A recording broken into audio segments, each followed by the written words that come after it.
皆さんこんにちは。今回の動画テーマは直近になって恐縮なんですけれども、今週末 MSCI のリバランスが行われます。MSCI という指数は2月と5月、8月、11月の四半期おきに大きなリバランスを行うんですけれども、その中で特に大きいのが今回の11月、そして次いで5月が大きい銘柄の構成変更が行われます。そして日本の株式指数とは違って、基本的には第3週金曜日が引けのタイミング、リバランスになるんですけれども、具体的に今回のスケジュールで言いますと、取引が行われるのは11月22日の最終15時半のタイミングですね。これ、日本の指数、トピックスや日経平均だと月末、あるいはその1営業日前となりますので、海外の株式指数だと第3週の金曜日といったところがよく見られる特徴として挙げられると思います。前回の動画でお話しした通り、少しプライベートでごたごたに巻き込まれているというところもありまして、非常に簡潔な内容になってしまい恐縮なんですが、早速今回は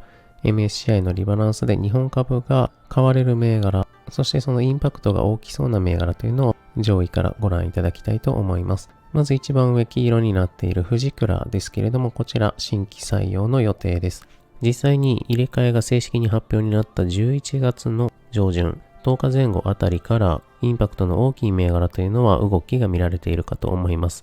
特にフジクラの中でご覧いただきたいのは、おそらく世界中で MSCI 日本株運用されている総額を数十兆円、100兆円弱と見込んだときに日本株に流れてくる資金の流入量、そして今回のリバランスでどれくらい買われるかというのを計算したときにはだいたい1100万株少しがフジクラに買いとして流れてくるんではないかと。金額ベースですと600億円程度ですね。これが出来高平均1日あたりの株数で割り算したときにどれくらいの日数分になるかと言いますと、0.93 とそんなに大きな株数ではないんですが、こちらの銘柄 1% の株価変動を起こす出来高株数を概算したときには270万株と、そこまで大きな数字ではない。流動性としては大きな銘柄ではありますが、相対的に高くはないということで、推計の変動率にするとだいたい 5% 弱の押し上げ効果があるんではないかと考えられます。とはいえ、11月頭からご覧いただいたときにこの銘柄すでに 5% では収まらないような大きな上げを見せていますので、もし MSCI に入ってくると予想して先回りして買っていた方いらっしゃったら、フジクラでかなり大きな儲けが出ているんではないでしょうか。リスト2番目、トヨタ自動食器、3番目の大塚ホールディングス以降ですね。こちらはすでに MSCI に組み入れられている銘柄190銘柄弱ですが、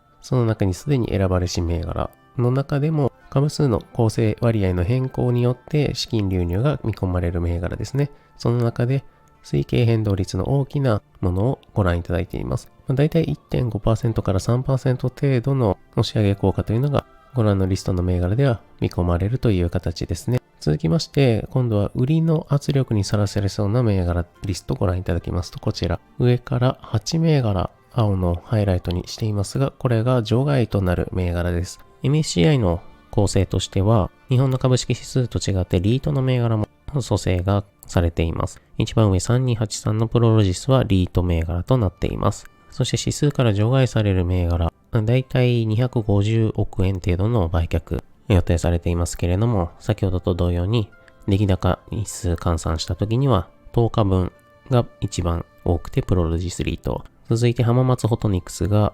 6日分、京成電鉄が3.5 日分と、それ以降3日分というところが続きます。一方で 1% 変動を起こす出来高を加味したときに、だいたい今回のリバランスで推計される変動率というのをご覧いただきますと、10% 超える銘柄が3銘柄、そして除外の残り5銘柄はだいたい7、8% のマイナスインパクトが想定されるということで、先ほどのフジクラの買いインパクトよりはかなり大きな売り圧力になってくると想定されます。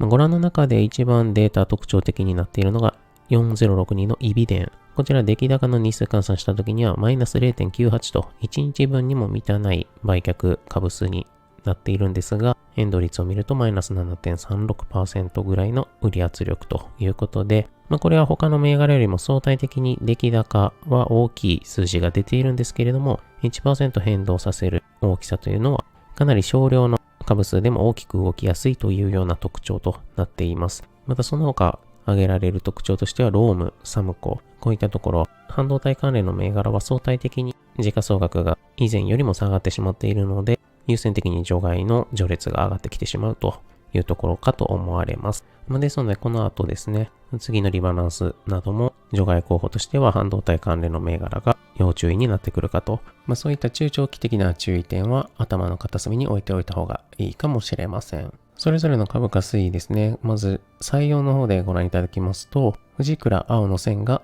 唯一の採用銘柄、そしてトヨタ自動食器と大塚ホールディングス。すでに組み入れられていますが、資金流入が期待されるものです。そうすると、正式に発表されたのは11月10日前後以降ですが、縦の点線が入っている11月1日以降、株価推移ご覧いただきますと、それぞれすでに堅調な動きが見られます。おそらく、日本株の中で採用になる銘柄、あるいは資金流入が期待される銘柄というのが、